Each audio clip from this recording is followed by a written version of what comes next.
Okay, so I've split this video into clips because it would be too big to send as one file, so I'm sorry the video gets interrupted.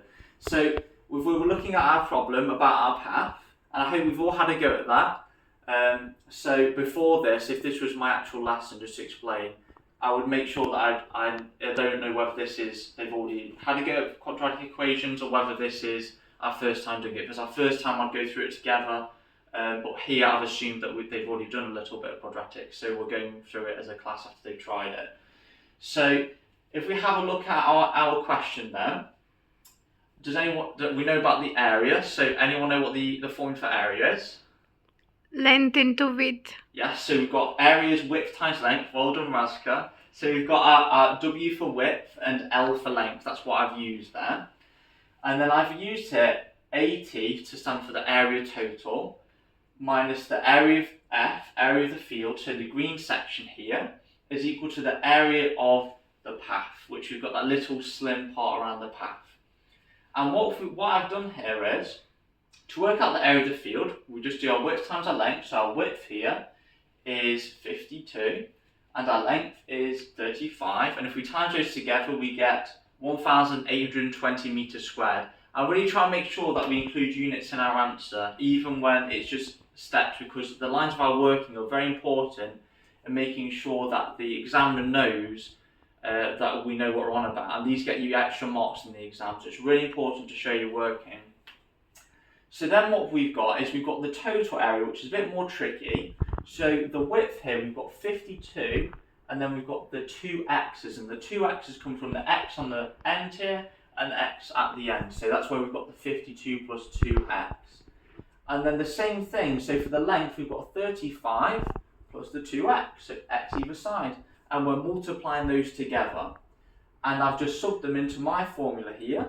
So our area total, we've got them times by each other, take away the area of our field, gives us the area of our path. So I've just substituted the values into our equation. And then, does anyone know what FOIL means? What are we doing here with FOIL?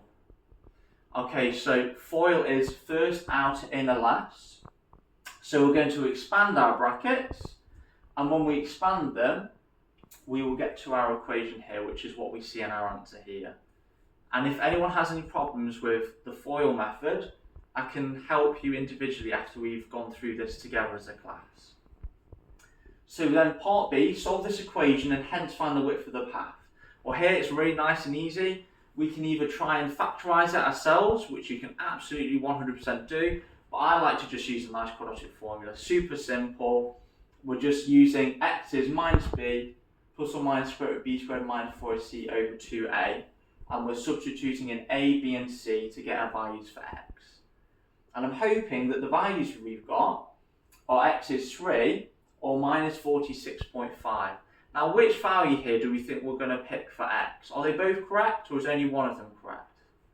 Only one. Okay, Razka, what have you put in your hand? Why are we using only one of them? Because it's the width, so it cannot be a negative number. Perfect. So we can't have a negative value for width. You can't have a negative width. So that's why we picked x is 3.